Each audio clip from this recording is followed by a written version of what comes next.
All right, well, here's where we're at on our outline for the class. So we're still working on the existence of God, and we're looking at several arguments that God does exist.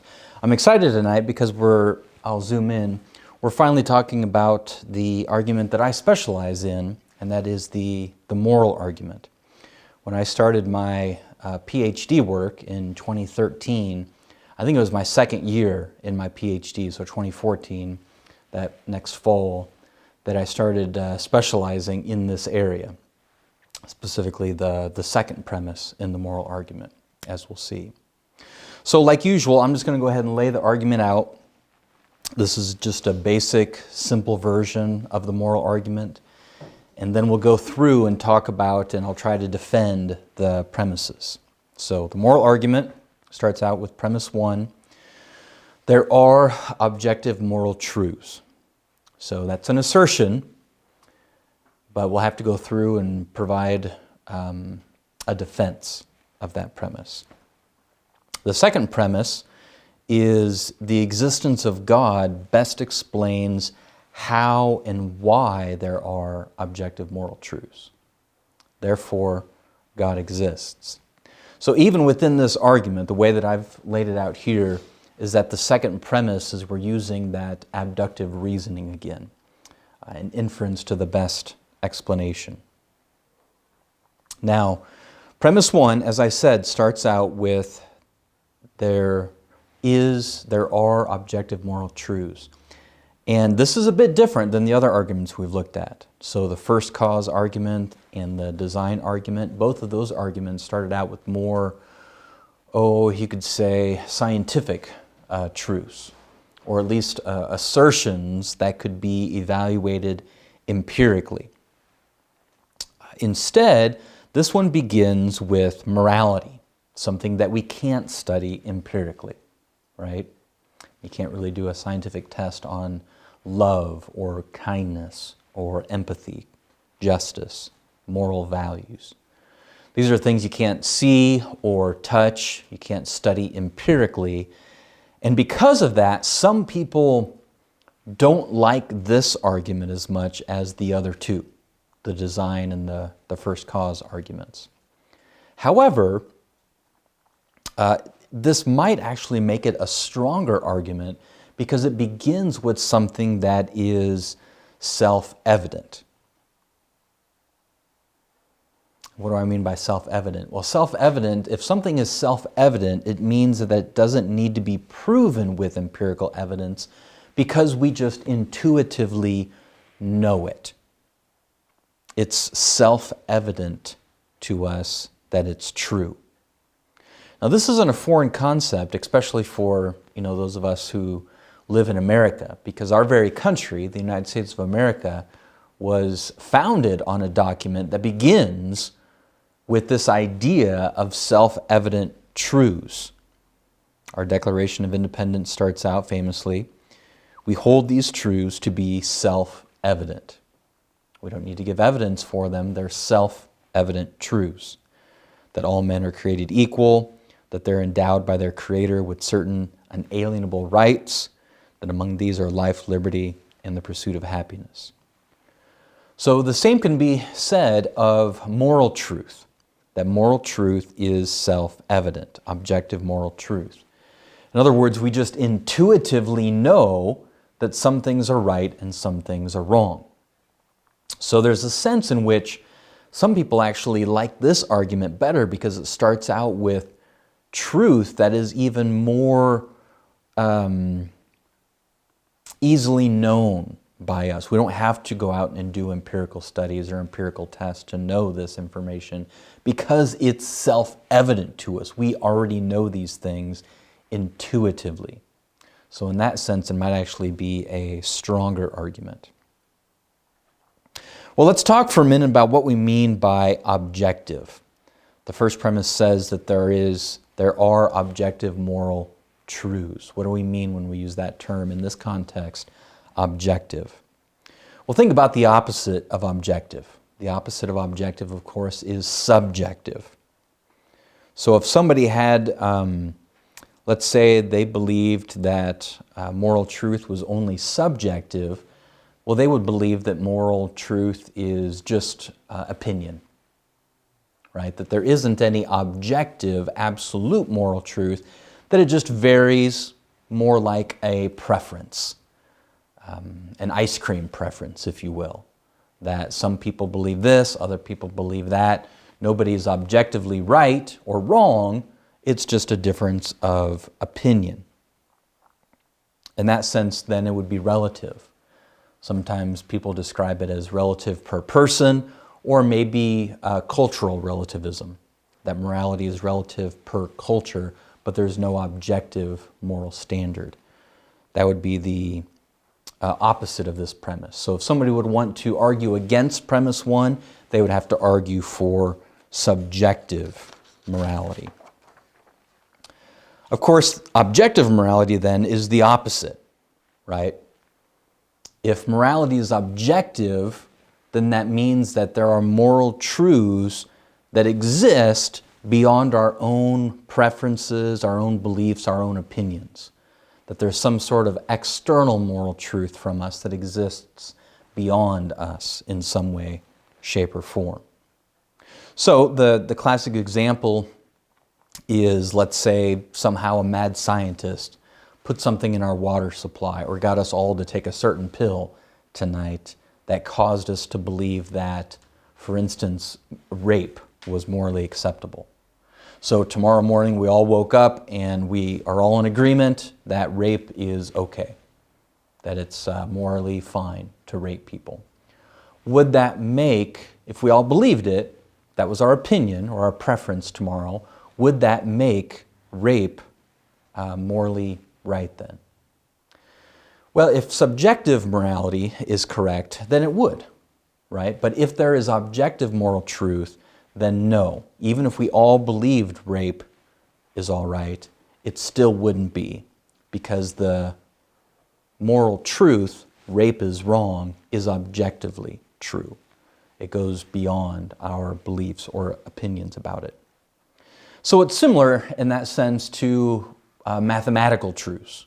So if we all woke up tomorrow morning believing that 2 plus 2 equals 5, that wouldn't make 2 plus 2 equal 5. 2 plus 2 would still equal 4, even if we all believed it equaled 5, because the truth exists of that mathematical truth beyond our beliefs or opinions about it.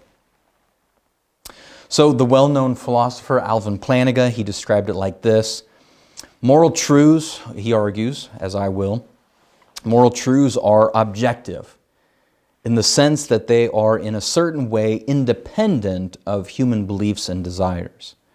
So, for example, he uses, it's wrong to torture people for the fun of it and would remain wrong even if most or all of the world's population came to believe that this behavior is perfectly acceptable. Okay? Well, even though objective moral truth is self-evident, we can and should still give good reasons to believe that it is. Okay? We can't give evidence per se, because it's not one of those things you can test empirically with evidence, but we can still give good reasons to believe that moral truth is objective. One of the ways that we can do this is called reductio ad absurdum, which basically says we'll take the opposite position and show how it leads to absurdities. And that's mostly what we're going to do tonight, at least with this first premise. And that is take the opposite position, the idea of subjective morality, and show how it leads to absurdities that really nobody would hold to consistently. So we'll do that. So, for example, if morality was subjective, we would not be able to say who of these people were good and which of them were evil. We could have opinions, right? We could say, well, I think that person was good, I think that person was evil. We could have opinions and feelings, but if morality was purely subjective, that's all we could have. We couldn't objectively say that, these certain people were bad, these certain people were good. All we would have is our opinions, yours versus mine. So if somebody says, well, I think Hitler was good, we could disagree with them, but if morality is subjective, that's all we could really say is, well, that's your opinion, my opinion, it was that he was bad. And that's all we could do if morality was subjective. In order to be able to say who's good and who's evil, there has to be some sort of objective standard that exists beyond our opinion that we can judge these people by and judge our opinion of them by. There has to be some sort of objective standard beyond our opinion to know objectively who was good and who was evil. Some sort of objective standard that we can use to measure. Another absurdity that subjective morality leads to is that you can't condemn the following actions. So if morality is merely subjective, all you can say is, well, I don't like rape, or I don't like oppression. But you can't say it's objectively bad. You can't say it's objectively wrong. So it's very, very difficult to maintain this position, this idea of subjective morality. It's fun to think about possibly, and it might be easy to say that you hold to that position, but when it comes down to it, it's very, very difficult to maintain a position of subjective morality and be consistent. Because if you're going to do that, you would not be able to condemn these actions. And I don't think there's very many people who would be able to do that, to resist condemning these things. The fact is, we all condemn these things, and that's just part of morality being self-evident to us. We just intuitively know that these things are evil, that they're wrong to do. So it's very difficult to maintain a consistent position of subjective morality. In fact, the hardest time to be consistent in such a position is when somebody wrongs you. So objective morality is most self-evident to a person when somebody wrongs them. We all, as I said before, maybe in a philosophy class or something, we could sit around and think maybe morality is subjective, but as soon as we walk out into the real world and somebody punches us in the face or steals our phone, or we have somebody that we love cheat on us, we immediately cry out, that's wrong, and we demand justice. We accuse them of doing something wrong towards us. And that very response proves our point, right? It gives a good reason to believe that there is objective moral truth in the way that we react and intuitively know that some things are good and some things are evil, objectively.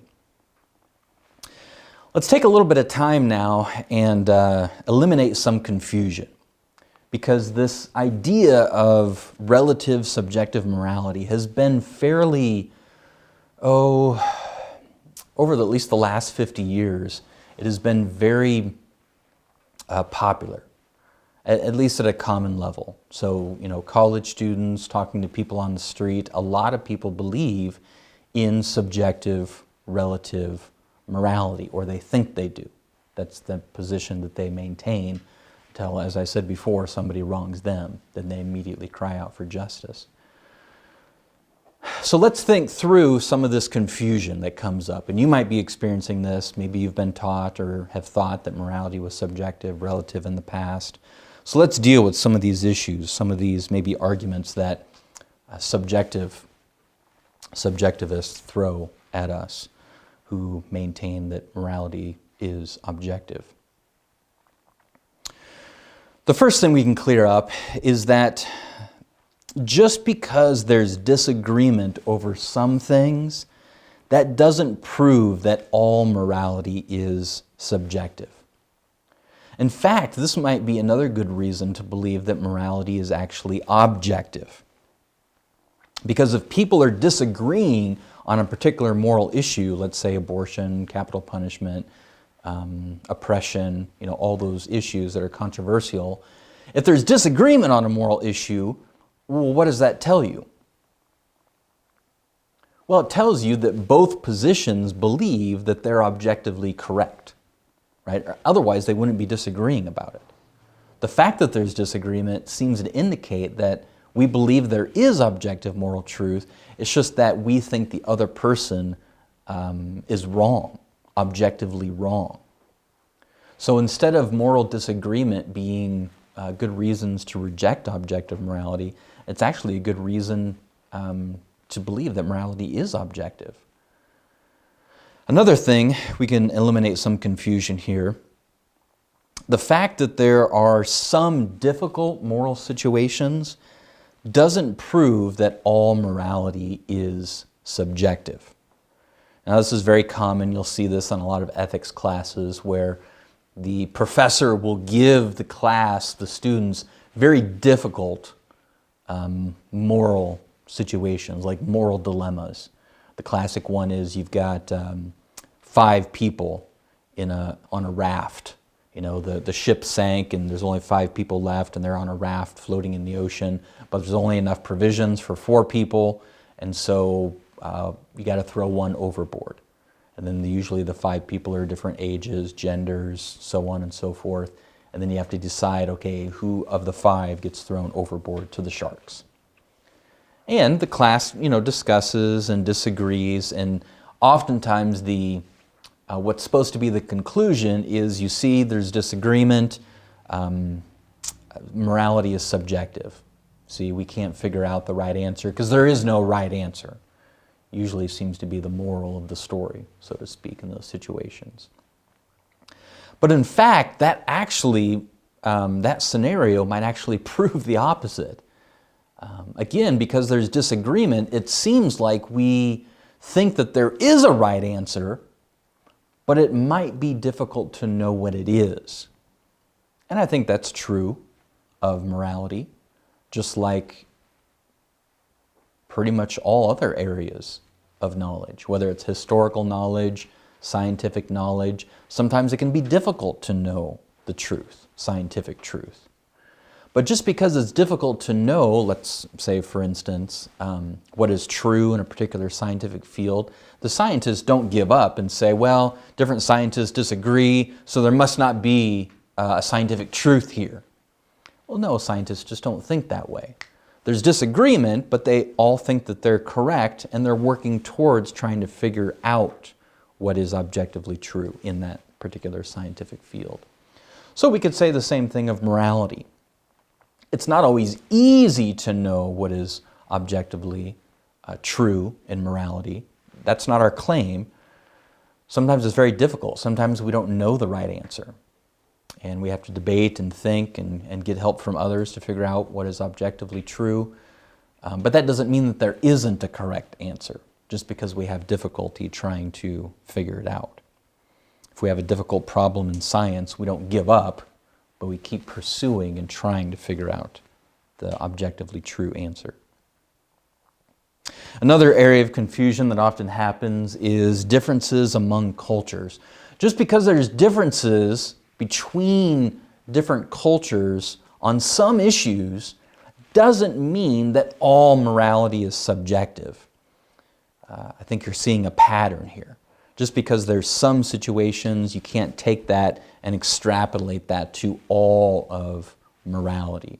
Certainly there's differences between cultures, but that doesn't mean that all, therefore, morality is subjective. Classic example here is like greetings. So sometimes you'll hear the example, in America, what do? We teach our children when they meet someone to look them in the eye, shake their hand. That's our practice in America, Western countries. But in Eastern countries, Oriental countries, you don't touch the person and you don't look them in the eye, but you look down and then you bow. So we have different types, which one's right, which one's wrong. So there's no objective moral truth. So this usually goes somebody who's arguing for subjective morality.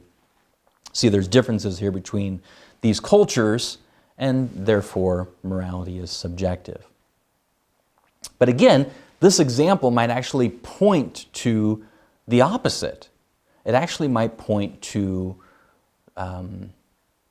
objective morality.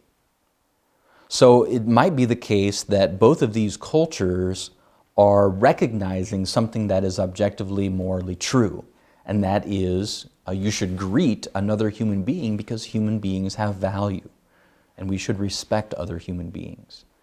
Now, how we go about respecting them might differ. Yeah, obviously there's different traditions and customs that different cultures have, but they might all be the result of an objective moral truth, that human beings have value and we should respect them and therefore acknowledge their existence, acknowledge them, and give them respect when we meet them. So, one thing I think we could say then, if morality is objectively true, there are certain things that would be wrong in any culture. And I think more and more people are recognizing this. The idea of subjective relative morality seems to be, at least at an academic level, becoming less and less popular. So, for instance, right now one of the big topics in morality is oppression. And I think the vast majority of people would say that oppression is wrong in any culture. So we can say oppression in America is wrong, oppression in Japan is wrong, oppression in the Middle East is wrong. Wherever people are being oppressed, that is objectively wrong. If there was a culture, let's say, who believed that oppressing certain groups was morally acceptable, we could condemn that as being objectively wrong. We wouldn't, if we were subjectivists, though, we wouldn't be able to. If we believed in subjective morality, we would have to conclude, well, that culture believes it's okay. We disagree, but it's relative, so we just have to let it go. Intuitively, we know that's incorrect. And I think more and more people are recognizing this. That no, there are certain things that are wrong no matter what culture does it.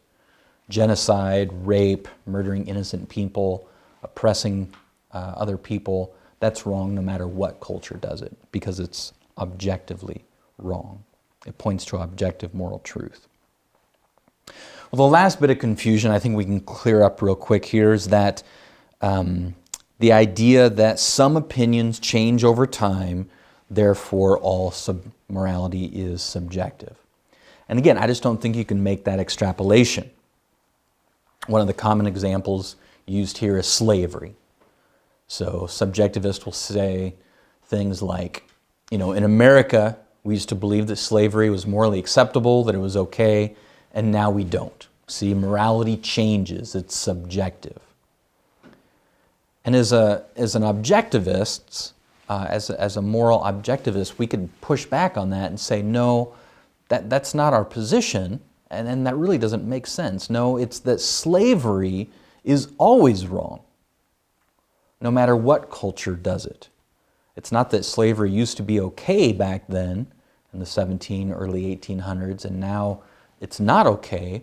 No, it's always been morally wrong, and folks in America who thought it was okay were just objectively wrong. And that seems to be the more intuitive, correct position. That no, it's not that morality of slavery has changed, our beliefs about slavery have changed, but they've gotten closer to the truth. They've gotten more correct. Again, that can only be the case if there is objective moral truth that slavery is wrong. Well, I want to move on to premise 2 now, but before we do that, I want to give you a good resource that would give more good arguments for premise 1. If you want to maybe pursue this for your paper for the class, or you just want to understand this issue better, let me give you this resource by David Enoch. Interestingly enough, and we're going to talk more about this tonight, David Enoch is an atheist. But he's got this book called Taking Morality Seriously, published by Oxford University Press. And in this book, he defends objective moral truth. So he's an atheist who believes that morality is objectively true. And many people would agree that this is the best book defending that morality is objectively true. In fact, a Christian philosopher by the name of C. Stephen Evans said that this book is the most comprehensive and sophisticated case for objective morality in the literature. So this would be a book I would highly recommend, very academically respected, published by Oxford University Press. And here's a quote here from Enoch.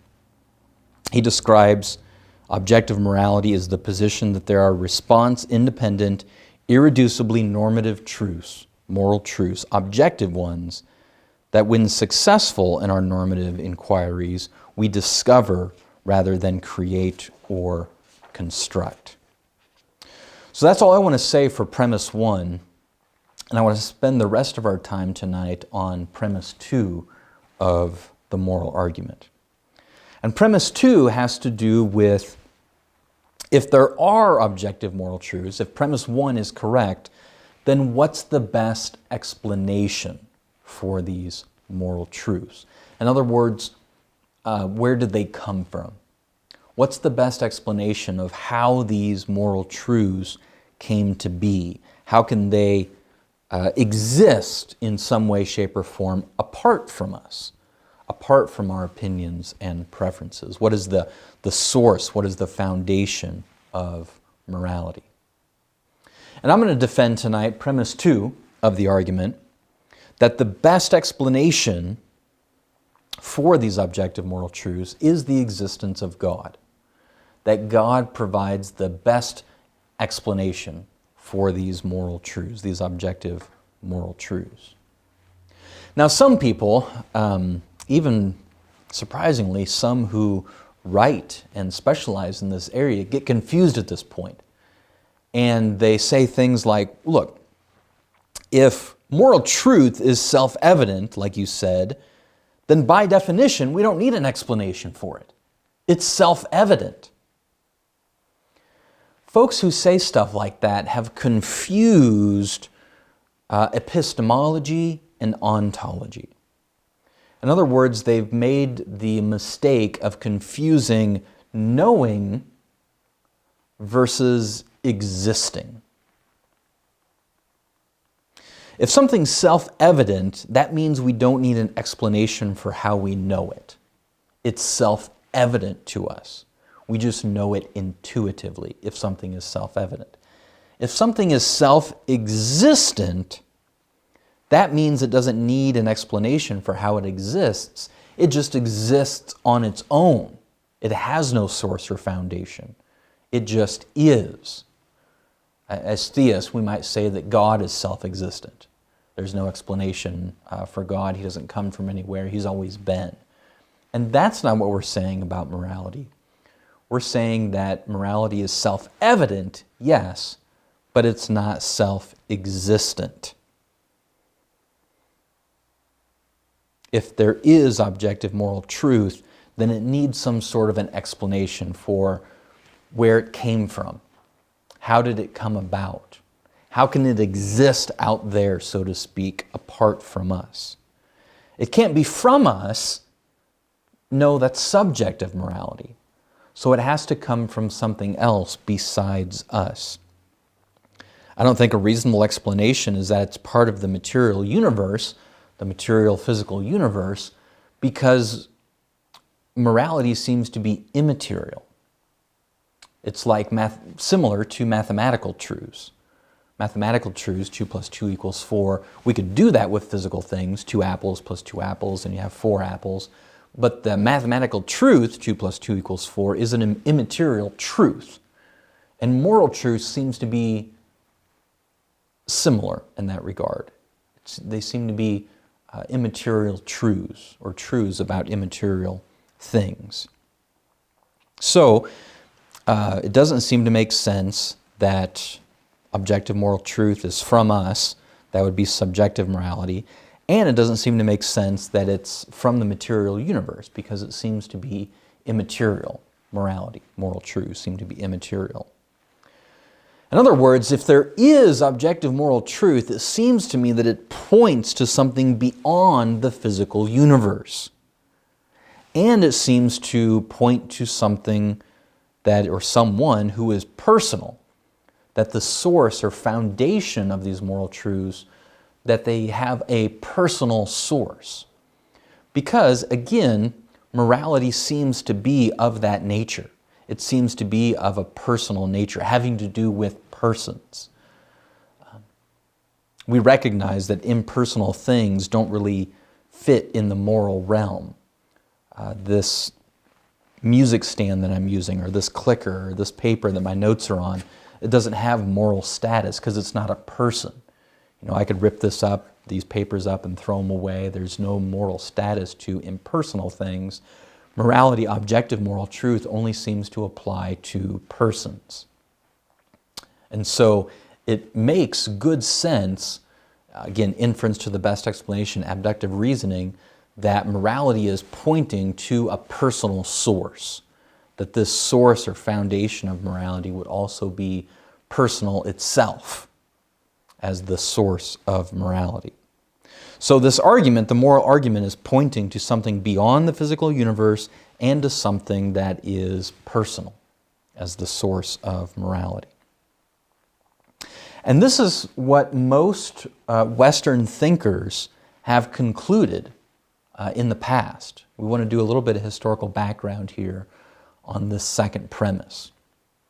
And it's just a fact that for centuries, most Western thinkers thought that God, because of these issues that I've raised, that God is the best explanation for how there could be objective moral truth.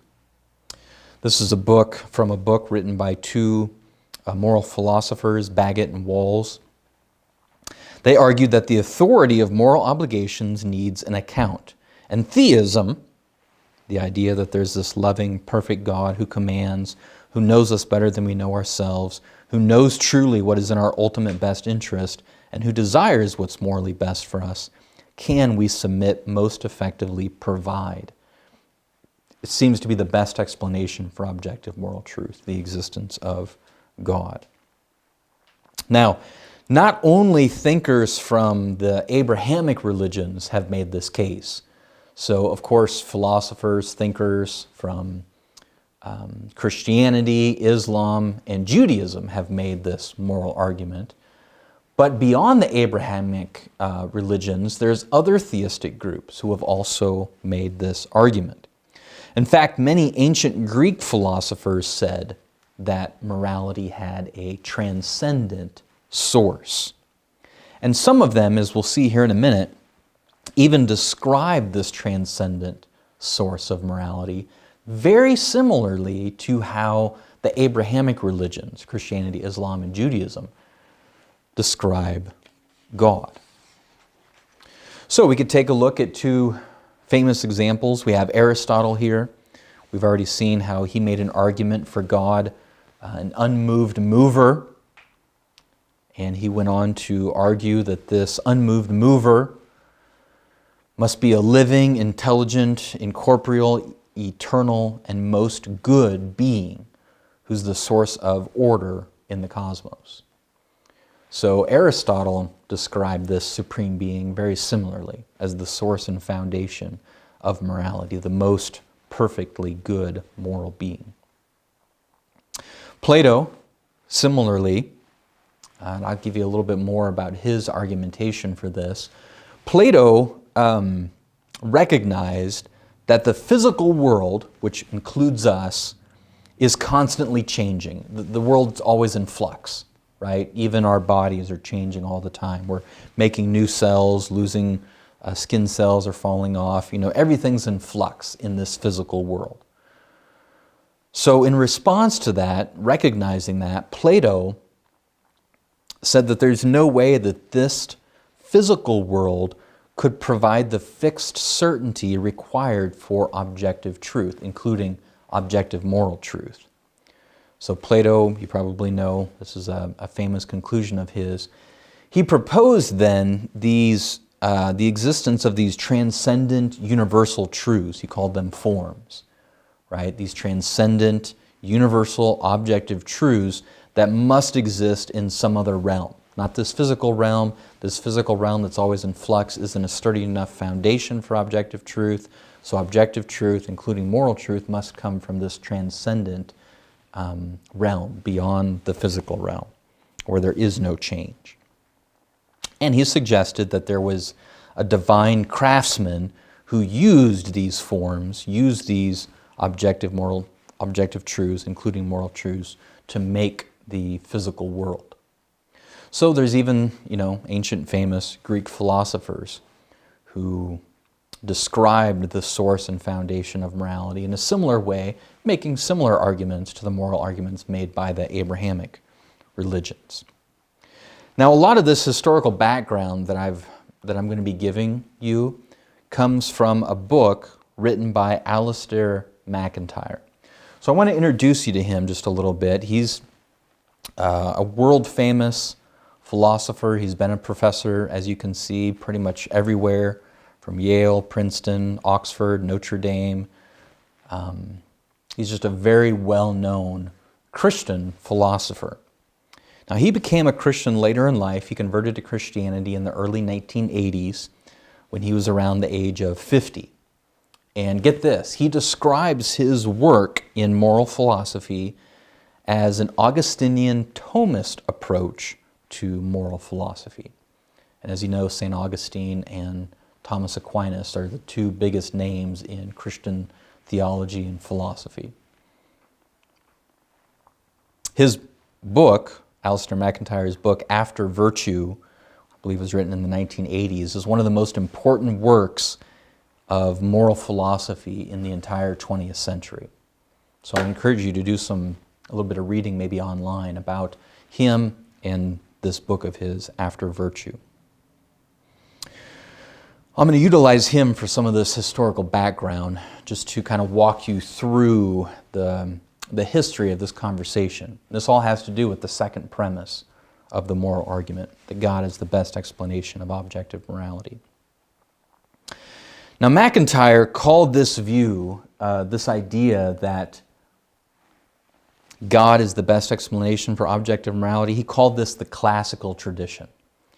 And he said, this classical tradition not only includes the Abrahamic religions, of course, but also these well-known Greek philosophers. So a lot of ancient Greek philosophy and the Abrahamic religions, he referred to that group of theists who were making this type of argument for thousands of years. He calls that the classical tradition. Here's a quote from his book. He said, "I became a Thomist," following the teaching of Thomas Aquinas, Christian philosopher and theologian. I became a Thomist after writing After Virtue, in part because I became convinced that Aquinas was in some respects a better Aristotelian than Aristotle himself, more consistent. I had now learned from Aquinas that my attempt to provide an account of the human good, objective moral truth, was bound to be inadequate until I had provided it with a metaphysical grounding, i.e. God, that there has to be some sort of source or grounding to these objective moral truths. And that's what Aquinas put forth more consistently than Aristotle, according to MacIntyre here. Now, MacIntyre, he explained that when this classical theistic position was rejected in the modern era, so think of like 1700s, 1800s, when this, for the most part, this classical tradition was rejected, various thinkers stepped in to try to provide a new foundation that could support objective morality. But without God, without some sort of an objective, perfect moral standard, how could there be objective moral truth that exists beyond our mere preferences and opinions? If there's no fixed point, if there's no absolute standard, no ultimate purpose for human beings, then how could our moral beliefs be anything but just mere opinion? Now, as MacIntyre puts forth, he shows how several thinkers came along during the modern era and put forth different theories which they thought could preserve objective morality without God. But MacIntyre argued that they all failed. So utilitarianism, Kantianism, contractarianism, all these different isms, different attempts to try to find a new foundation for objective morality. MacIntyre goes through and shows how they all failed. We won't have the time to go through that, of course, tonight, but this would be a great resource for you to do further study as to why these other attempts ultimately fell apart to try to support objective morality. MacIntyre argued that the result of all these failures was that moral judgments, this was the conclusion of many people, especially in the 20th century, the conclusion was then that moral judgments are merely the expressions of our attitudes and feelings. There is no objective moral truth. It's all subjective. But this wasn't a happy conclusion to a lot of these folks. This is like a bummer to come to this realization. This wasn't something that they were excited about. This was like a depressing situation, a horrifying conclusion, really, that objective morality was just a theater of illusions. Interestingly enough, as MacIntyre points out, Friedrich Nietzsche played a large role in this. Nietzsche, as you know, is the famous philosopher who declared that God is dead.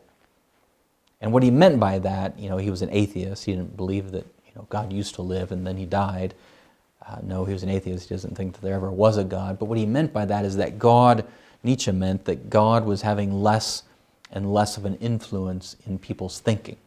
And in that sense, we could agree, that our culture, our cultural thinking is not influenced by the idea of God as much as it used to be.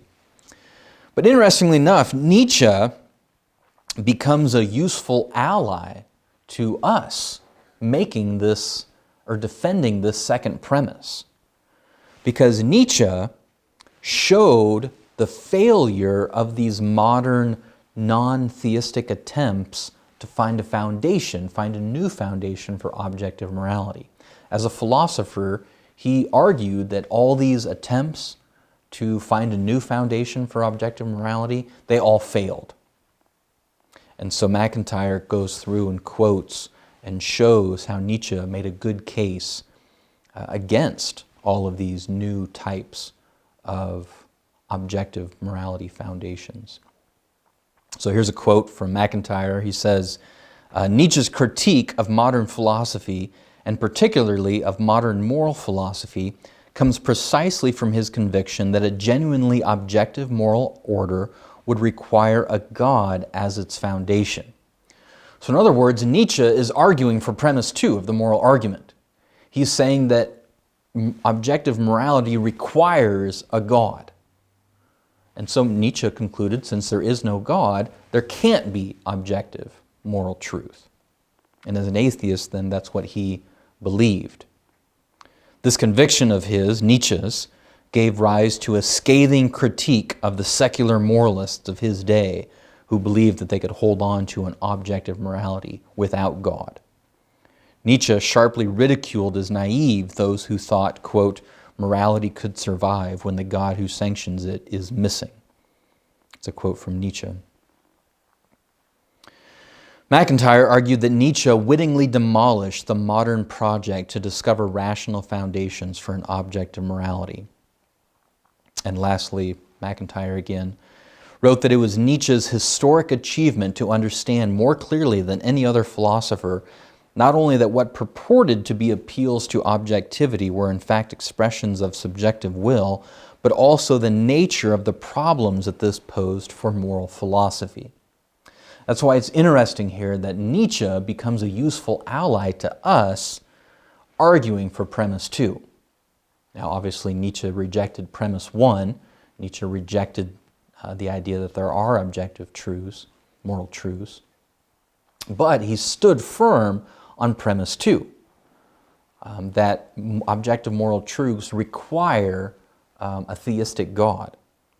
And that's why Nietzsche argued successfully, I would say, and MacIntyre would as well, argued successfully against all those who tried to build a system of objective morality without God. Well, Nietzsche is not the only atheist that has argued that without God, morality couldn't be objective. I want to give you some other examples of atheists who also made this case for premise 2. Famously, existentialist philosopher Jean-Paul Sartre argued for this. He said there can no longer be an a priori good since there is no infinite and perfect consciousness to think it. If God does not exist, Sartre was an atheist as well, then we find no values or commands to turn to which legitimize our conduct. So he concluded if there is no God, morality has to be subjective. 2 more examples real quick. Richard Taylor, this is a long quote from him, let me read it. He said, "The modern age, more or less repudiating the idea of a divine lawgiver, has nevertheless tried to retain the ideas of moral right and wrong, objective right and wrong, not noticing that in casting God aside, they've also abolished the conditions of meaningfulness for moral right and wrong as well, objective moral right and wrong." Elsewhere, he wrote that the concept of moral obligation is unintelligible apart from the idea of God. The words remain, but the meaning is gone. And then lastly, we'll look at another famous atheist philosopher who made this case supporting premise 2, J.L. Mackie. In chapter 1, a chapter called The Subjectivity of Values, so he rejected premise 1, of course. Chapter 1 of his book, Ethics, Inventing Right and Wrong, he launched his argument with the sentence, "There are no objective values." So again, rejecting premise 1. He labeled his position error theory because he claimed that although most people in making moral judgments implicitly claim to be pointing to something objectively prescriptive, objectively true, these claims are all false. So error theory was his position on morality. However, again, he makes a good case for premise 2 of the moral argument. He admitted that objective, intrinsically prescriptive features, supervening on natural ones, constitute so odd a cluster of qualities and relations that they are most unlikely to have arisen in the ordinary course of events without an all-powerful God to create them. If, again, he rejects this, but if there are such objective moral values, they make the existence of a God more probable than it would have been without them. So he's affirming premise 2. If there are objective moral truths, then theism would be the best explanation for them. Now we're still covering just the historical background of this premise 2. You know, it's amazing that one person, me, could spend 7 years and an entire PhD in philosophy just focusing on one premise in an argument for the existence of God. But that's what I did. I specialized on this second premise, making a case that God is the best explanation for the existence of objective moral truth. So I want to give you a little bit more of this historical background and just kind of bring you up to speed on this conversation that has taken place over the last few thousand years. So other atheists have come along and said, wait a second, not so fast. They disagreed with their fellow atheists like Nietzsche, Mackie, Richard Taylor, Sartre. They said, not so fast. These other atheists argued that, look, even if there is no God, that doesn't mean that there are no objective moral truths. In fact, according to these other atheists, it's a mistake to think that only God could provide a foundation for objective morality. Maybe something else provides the foundation. Or maybe objective moral truth doesn't need a foundation. And in fact, this was the position, famously, of a moral philosopher, G.E. Moore. In the early 1900s, he was part of the beginnings of analytical philosophy. And in 1903, his book, Principia Ethica, came out and had a huge influence on this conversation. Sometimes this conversation is referred to as meta-ethics. Probably familiar with the term metaphysical. What is beyond the physical? We can study physics, then we can consider and study and think about is there anything that exists beyond the physical, metaphysical. And meta-ethics would be similar to that. This whole conversation is sometimes referred to as meta-ethics. Ethics is dealing with, what is right or wrong, is abortion right or wrong, is capital punishment right or wrong, that's ethics. Meta-ethics then would be more about this conversation. Where does ethics even come from? What makes something right or wrong to begin with? And Moore's work in meta-ethics had a huge impact on the conversation. Here's what he proposed. He said that moral goodness is a non-natural property. A non-natural property. Sometimes this is referred to as robust realism. It's just some of the jargon of the conversation. Every field, every conversation has this jargon. But his position, this idea that there are non-natural moral properties, is sometimes called robust realism. It's similar to Plato's position. So it's sometimes people refer to it as Platonic, in the sense that More and others are proposing that there are these moral truths out there, kind of like mathematical truths. However, they rejected Plato's theistic ideas. So they are rejecting the existence of God, but instead they're proposing that there are these objective moral truths out there that just exist on their own. They're non-natural properties. They're not part of the natural world, and so he was proposing that there are things beyond the physical universe, mathematical truths and moral truths. So that's why it's referred to as non-naturalism. And More then felt like he was able, with this theory, this proposal, was arguing then that this could sustain or preserve objective morality. Now, what's interesting to our conversation and this, the moral argument for God, is that More's theory, More's proposal, has really seen a resurgence lately. So there are many atheists who have picked up on this theory and have been really promoting it and adjusting it and advocating for it. And here's several names I'll put up on the screen here for you. One of them is Russ Schaefer Landau. He wrote that the purpose of his book was to defend the theory that moral judgments enjoy a special sort of objectivity. Such judgments, when true, are so independently of what any human being anywhere, in any circumstance whatever, thinks of them. So these atheists, these Moreans, if you will, are arguing for premise one. They believe that morality is objectively true. They're arguing for objective morality. And in that sense, I'm glad, right? I'm thankful that they believe that morality is objectively true. However, they're proposing that these moral truths can exist beyond the physical universe even though there is no God. And as I said, this proposal or this theory is becoming more and more popular, especially at the academic level.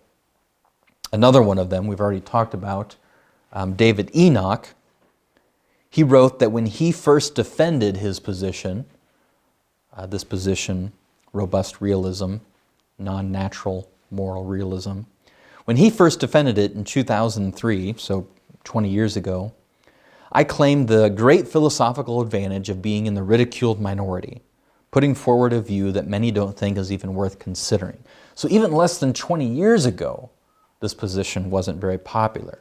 But as he notes, this view, non-naturalism, robust realism, this Morean position, is now making an impressive comeback. And Enoch noted that Stephen Finley now classifies it as the dominant view among academic moral philosophers.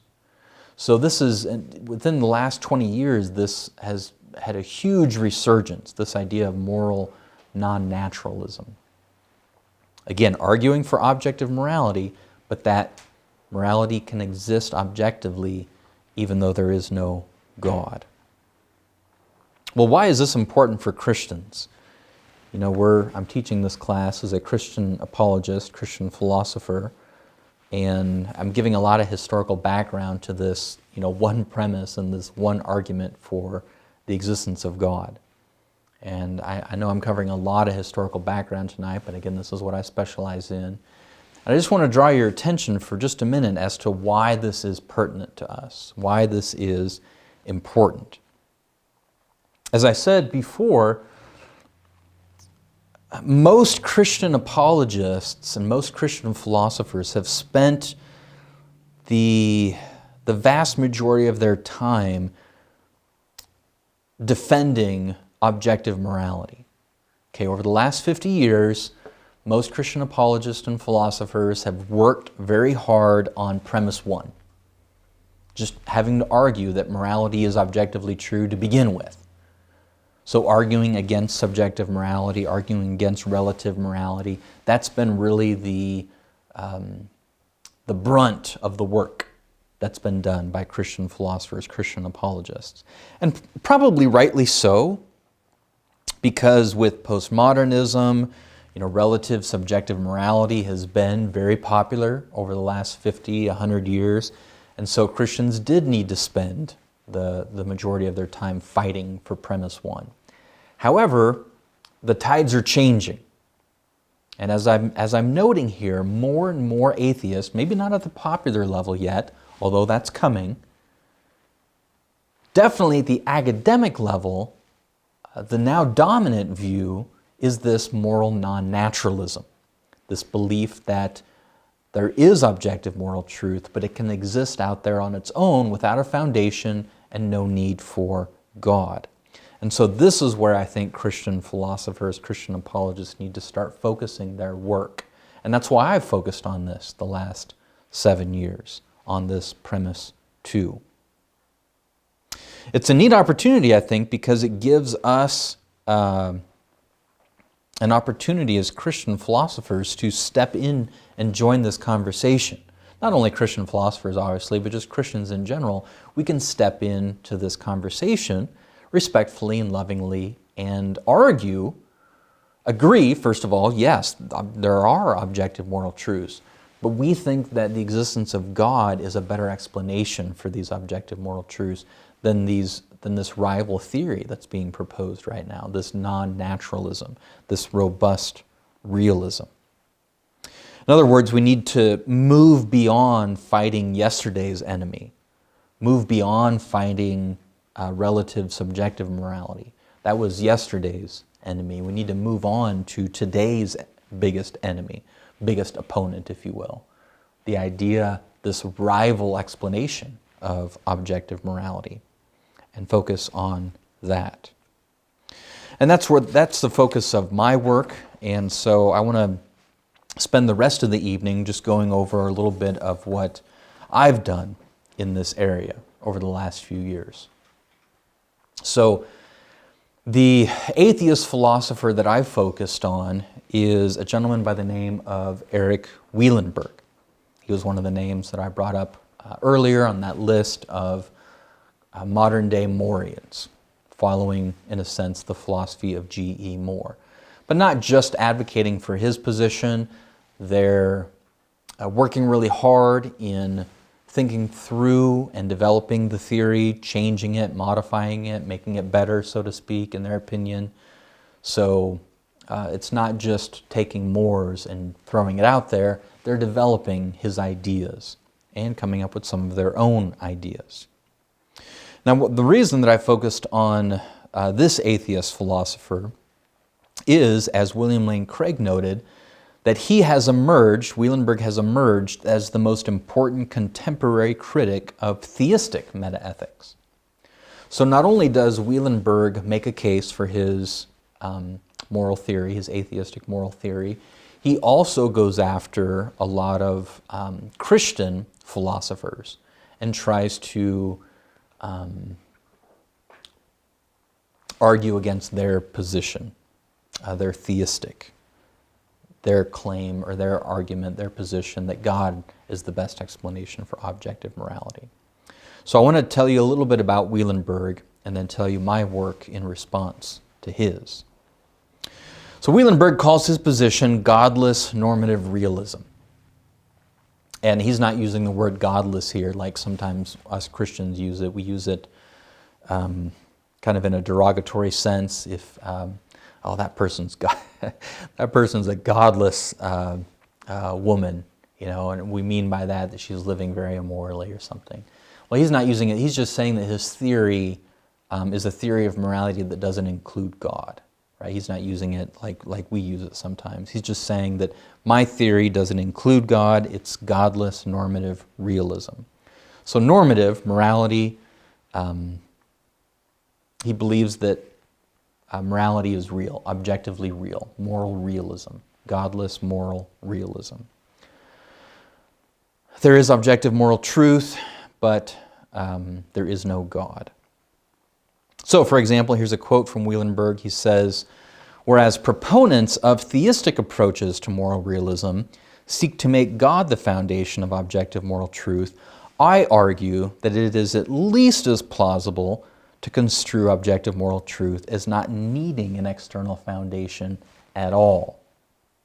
So again, he's pushing back on premise 2, saying that no, God's not the best explanation. In fact, morality doesn't need an explanation.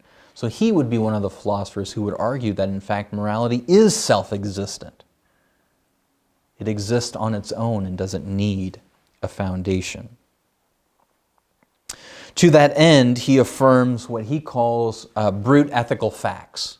Sometimes it's abbreviated BEFs, brute ethical facts.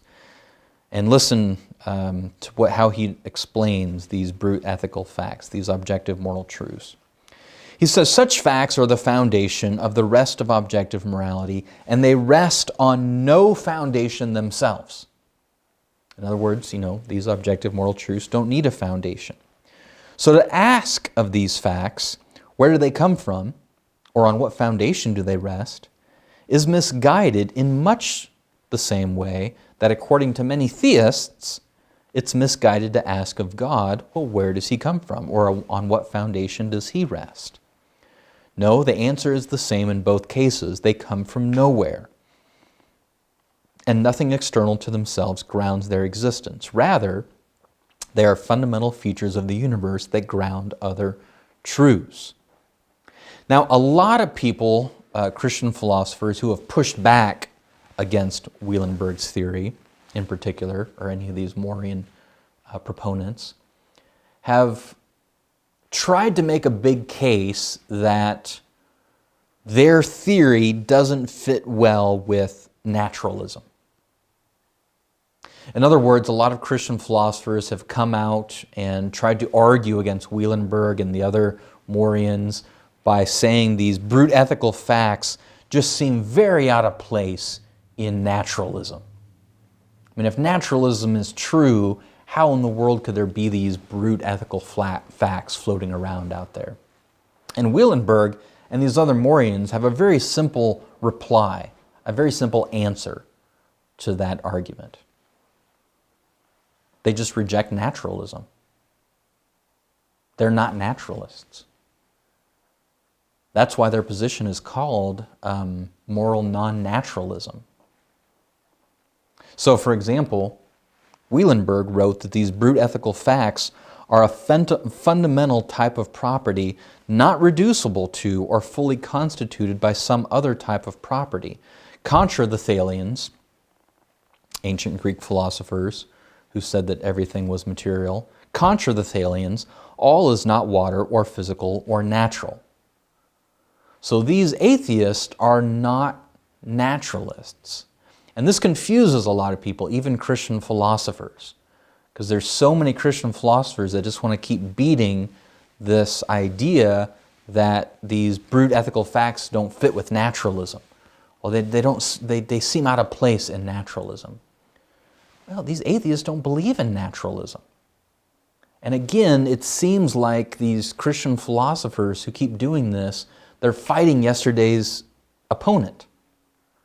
Reductive materialism, naturalism, that was the majority position in the past among atheists, but it seems like the tides are changing and the majority of atheists aren't naturalists anymore.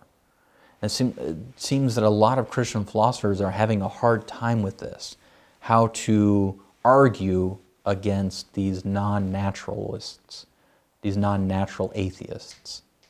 So let me just try to do some clarifying here, because this might even be a little bit confusing to you. Oftentimes we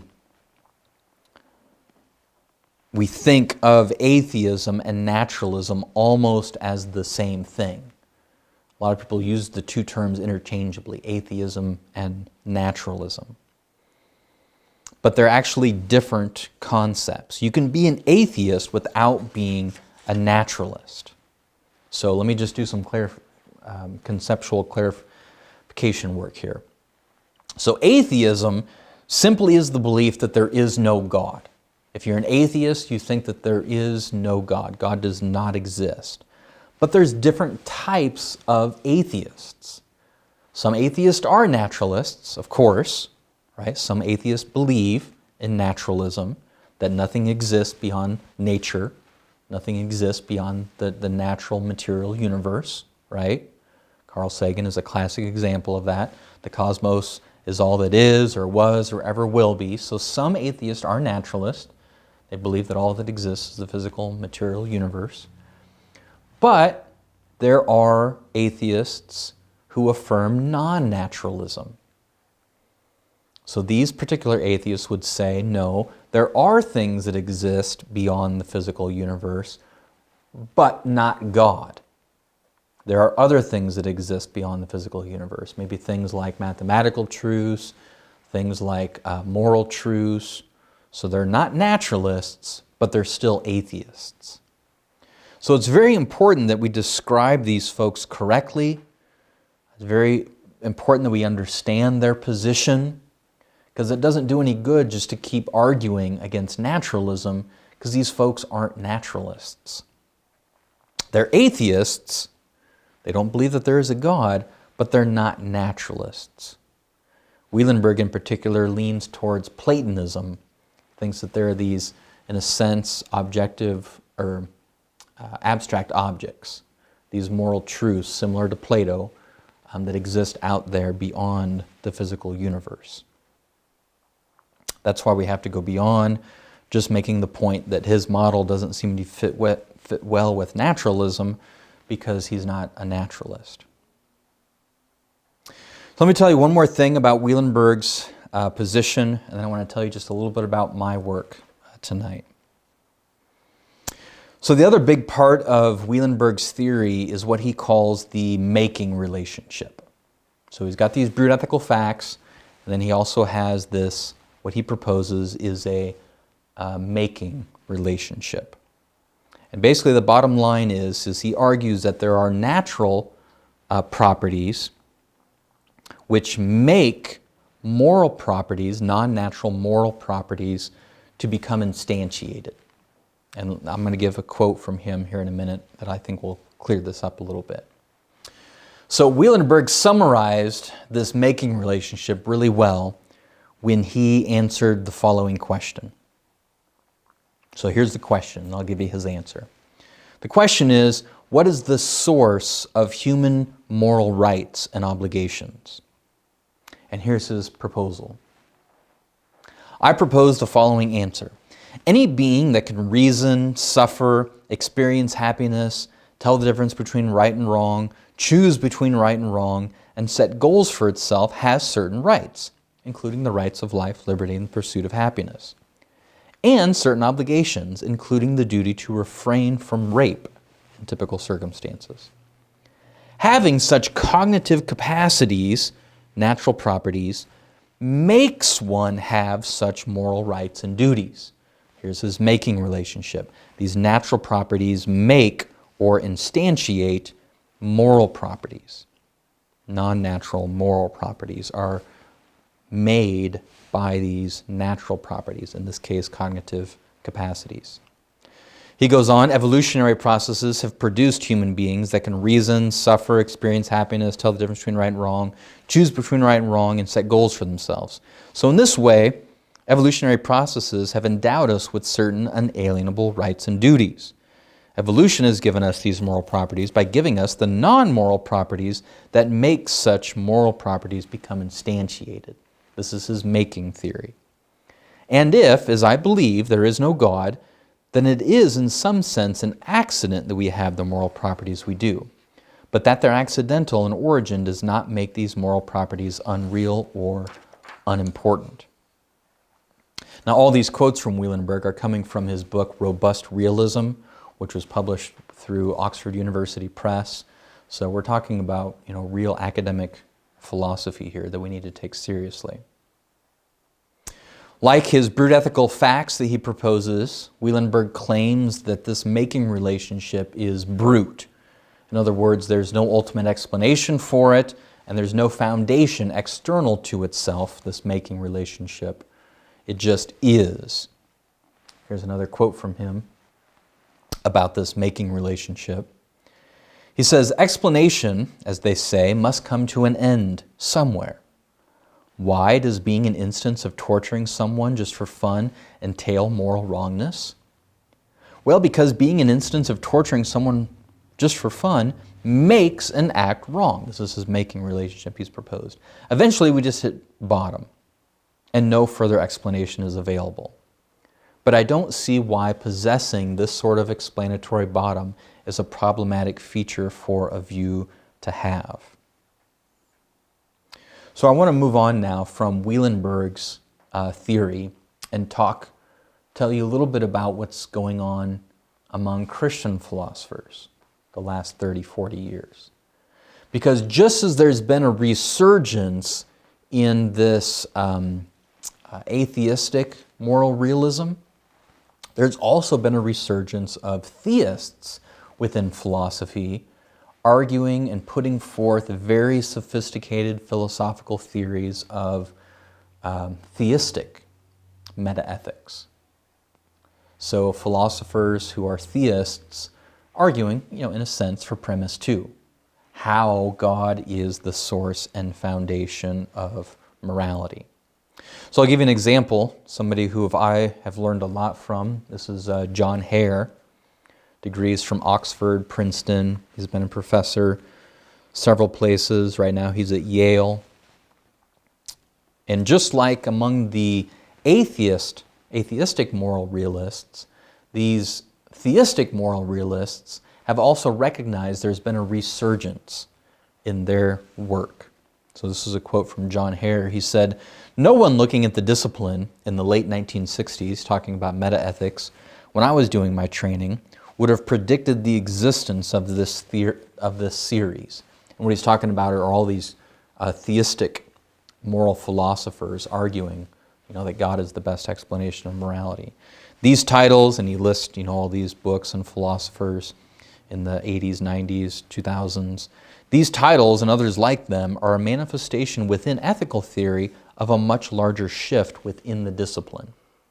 So thankfully, there's also been a resurgence, and we've talked about this before in this class, a resurgence of Christianity within academic philosophy. And I make this point just to say we don't have to be embarrassed when we go forth and argue for premise 2 in academics. When we go out and argue that God is the best explanation of objective morality, there are folks doing that at the highest level of academia. And so as we go about doing that, or if you as a student at university are maybe writing papers in this area, you can use these guys as resources. And these guys are operating at the highest level, Yale, Princeton, Oxford. So we don't have to be embarrassed when we're making these arguments. These folks have some of the highest academic credentials you can possibly get. Doesn't mean they're right. My point here is just that we don't have to be embarrassed when we're making these sort of arguments, because these arguments are being made by some of the top philosophers in the world. that God is the best explanation for objective morality. Now, all Christians and theists, for the most part, agree that God is the ultimate foundation for objective morality, but they disagree as to how God is that foundation. How is God the source and foundation of morality? There is disagreement among Christians and theists on this. Is it through His commands? Is it because of the way He created humans with a particular purpose? Is it through ideas in God's mind? Is it because of God's own moral nature? Is it through His will, His sovereign will? There's all these different theories about how God is the source and foundation of morality, and that's what the different Christian philosophers put forth different theories of this. And one of the most respected theories has been put forth over the last 20, 30 years by Robert Adams. So again, Christian philosopher that's very well respected, degrees from Princeton, Oxford, Cornell, been a professor pretty much everywhere, Yale, Oxford, University of North Carolina, Chapel Hill. And his particular theistic theory is a version of the divine command theory. So a theory that's been around for a long time, but again, just like the atheists are renewing and developing Moore's theory, Adams is a modern-day proponent of divine command theory, and he's put forth a work. His most well-known book is called Finite and Infinite Goods, but very well respected and academically, and a great resource to have. Now, even though his theory is a divine command theory, Adams argues, like many other Christian philosophers, that the foundation of moral value is God's nature. That an action that we do, an action of human beings, is morally good when it resembles God in a morally pertinent sense. So resembling God is what makes something morally good. He's a divine command theorist because he says it's the divine commands which cause us to have moral obligations, should do this, shouldn't do that, but moral value is merely imaging God because God Himself is the ultimate standard. So, for example, Adams wrote, "The part played by God in my account of the good is similar to that of the form of the beautiful or the good in Plato's Symposium and Republic. In other words, God is the supreme good, and then goodness of other things, moral goodness, consists in a sort of resemblance to God." So he's Platonic, but he holds on to Plato's theistic concepts as well. And he's not exactly like Plato, but he's just saying his theory is similar to Plato's in the sense that there's an ultimate standard, in Adam's theory, God, and then other things are good when they reflect that standard. So it's Platonic, but in a different way than Wielenberg's theory is Platonic. Well, of course, as a Christian philosopher, I've developed my own theory of morality, and I want to tell you just a little bit about it. I want to tell you a little bit about it briefly tonight as we end this. And I've called my theory, sometimes in the past I've referred to as a Trinitarian moral theory, but I've been finding that title kind of cumbersome lately, Trinitarian moral theory. So lately I've been calling it my divine love theory, because it's similar to divine command theory, but again, like Adams, I want to be clear that I'm not saying that divine commands is the source and foundation of all of morality, that it's God that is the source and foundation of morality, God Himself. So I've been calling my theory lately the divine love theory. And I argue that my theory is similar to Robert Adams' theory, but there's one big difference. Because I argue that the source and foundation of morality is God, but in particular, the loving relationships between the members of the Trinity. Those loving relationships, God's Trinitarian nature, the loving relationships between the Father, Son, and Holy Spirit, those loving relationships are the source and foundation of morality. So, for example, in my theory, I would argue that moral value, something is morally good if it resembles the love between the members of the Trinity. That's what makes something morally good or bad, if it doesn't resemble those loving relationships. And then, obligation comes from, first of all, that God should be loved, and because God should be loved, therefore he should be obeyed. That is part of how we love God, is through our obedience. And then it's the commands that he gives us that generate our moral obligations, that we should do this and shouldn't do that. And as I said, I don't call it a divine command theory because that causes confusion. Commands aren't the key part of the theory. The key part of the theory are these Trinitarian relationships. That's the source and foundation of morality, according to the theory that I've proposed. And I think this makes a lot of sense, even of Christian theology and various scriptures from the Bible. We haven't made the case yet, of course, in this class that the Bible is from God. But if we have that, if we have made that case and can use information we glean from general revelation, and assuming we've made the case that the Bible is from God, then we can glean information from special revelation, then I think this theory that I've proposed makes a good sense of a lot of what we find in the Bible. For instance, I think it explains why Jesus told us that the greatest commands are to love God and to love others, and that all the other commandments are based on that foundation.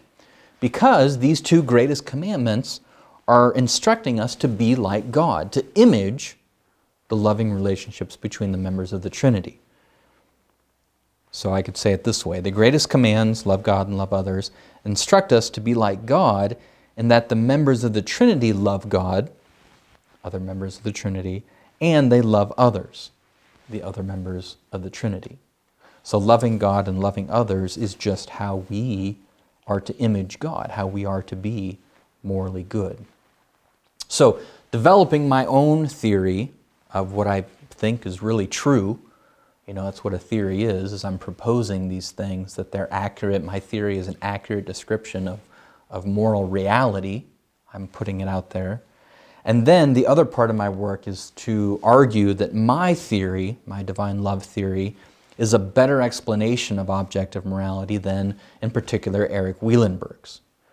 So the book that I've written, which I've found a publisher for, is going to be published later this year. And in my book, I compare and contrast my theory with Wielenberg's theory and argue that my theory is my divine love theory is a better explanation for objective morality than Wielenberg's. So I take one particular very popular atheistic theory and concentrate on that and compare it to mine. And Wielenberg has read my book. I would consider him a friend at this point. We've gotten to know each other over the last few years as we've talked and met and presented at philosophical conferences together. We wrote another book together. He's written this new book that I have coming out. He's written an endorsement for me for my new book. And said in his endorsement that my book is the most, how did he say it, the most in-depth evaluation of his theory out there so far. So obviously he disagrees with my theory, but we had a debate, him and I, at the University of Nebraska. We flew him in to Nebraska and had him spend a few days here. Had him eat runza a couple times, which he liked. And so I've really enjoyed getting to know him. Super great guy. We have this disagreement, of course, but not only are we disagreeing with it academically, I feel like it's neat that it's turned into a friendship, and we talk about other things, obviously, of course, too, than just philosophy, although we're both interested in that. So what I do then in my work is I argue that my divine love theory is a better explanation than Wielenberg's. And I can just summarize it here. My theory has these 5 required elements for objective morality that Wielenberg's theory just doesn't have. And then I go through and all these different things and show how my theory is a better explanation for objective morality than his theory. So I'm not going to go into my theory anymore. There's tons and tons of resources out there that I would refer you to if you want to maybe write your paper on this issue for this class. But of course, my website, I've got a lot of articles out there and videos. I did a whole video series just on metaethics and explaining my theory and Wielenberg's theory. If you want to watch more lectures about that in particular, it's on my website. Then my YouTube channel, which if you're watching this on that, you can find the other lectures I've done, not a part of this class, but through other things. And then this is the book that him and I wrote together, along with William Lane Craig. It's mostly about the debate between William Lane Craig and Erik Wielenberg that I organized, and then I was the moderator for the debate in 2018. And then we made a transcript of the debate. I wrote the introductory chapter, which covers a lot of this background historical information that I covered tonight in that first chapter of mine. And then we invited 5 other philosophers to respond to the debate in the book. It's published by Routledge. But the other philosophers, we have 3 Christian philosophers and 2 atheist philosophers that wrote chapters responding to the debate. And then Wielenberg and Craig both wrote concluding chapters responding to those 5 other philosophers. So good resource. You can find the book on Amazon, of course, if you're interested in pursuing this area more. But then my book that's coming out later this year is written all by me, and it's putting out my own theory, divine love theory, and comparing and contrasting it with Wielenberg's. The last thing I want to say, and this probably should go without saying, but I'm going to say it anyway, because there's always confusion in this conversation among some people. So I just want to clarify, even though we've covered this for a long time now tonight, I want to clarify what we're not saying, okay? Because sometimes people will, even listening to this entire conversation or summary of the conversation tonight, and they'll still be confused about what's going on. So let me just clarify one last time what we're not saying. We're not saying that atheists can't be morally good. They can. Now, nobody can be perfect, obviously, and it's an important part of most Christian theologies that nobody's perfect and we all make moral mistakes. I understand that, and I believe that. But we're not, part of this conversation, this argument, this moral argument for God, we're not saying that atheists can't do morally good things. They can. We're also not saying that atheists can't know morality. They can. In fact, that's part of what we argued with premise 1, that moral truth is self-evident, that atheists know moral truth. You don't need the Bible to know what's morally right and wrong. In fact, if the Bible really is true, if the Bible is from God, it explains how that's the case. In Romans 2, it talks about how God has placed moral truth in our hearts, so to speak, given us a conscience, and that's how we know right from wrong, apart from special revelation, because He placed it in us. In a sense, moral truth is part of general revelation. So you don't need special revelation to know objective moral truth. Atheists know objective moral truth, right from wrong. What we are arguing is that atheists don't have a good, plausible, reasonable explanation for objective moral truth, how it could exist out there. They have theories, obviously, but we're arguing that our theory, our explanation of objective morality, that God is the source and foundation, is a better, more plausible explanation, using abductive reasoning, using an inference to the best explanation here. And therefore, that's how we conclude from this argument that God does exist. Now, let me just take a minute here and kind of summarize now some inferences we can make from these 3 arguments we've covered. The first cause argument, the design argument, and now this moral argument. I think we can reasonably infer, as we've said before, that this supreme being, this first cause, this designer, this source of morality, the supreme being, is supernatural. It exists beyond nature. It's spaceless, timeless, and immaterial. It's incredibly powerful to be able to create the universe out of nothing. It's extremely intelligent. We've only ever seen design come from an intelligent mind. And you think of the vast design of the universe, life, our solar system, the Supreme Being must be intelligent. I think that's a reasonable inference. And then maybe tonight, from the moral argument, we could infer that this Supreme Being is personal and morally perfect.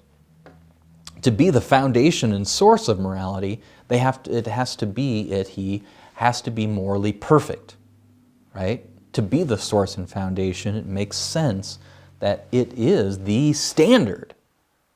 He, the Supreme Being, is the standard of objective morality. He is the objective measuring stick, if you will, that we can use to measure if something or some person is morally good or bad, because He is the ultimate objective standard.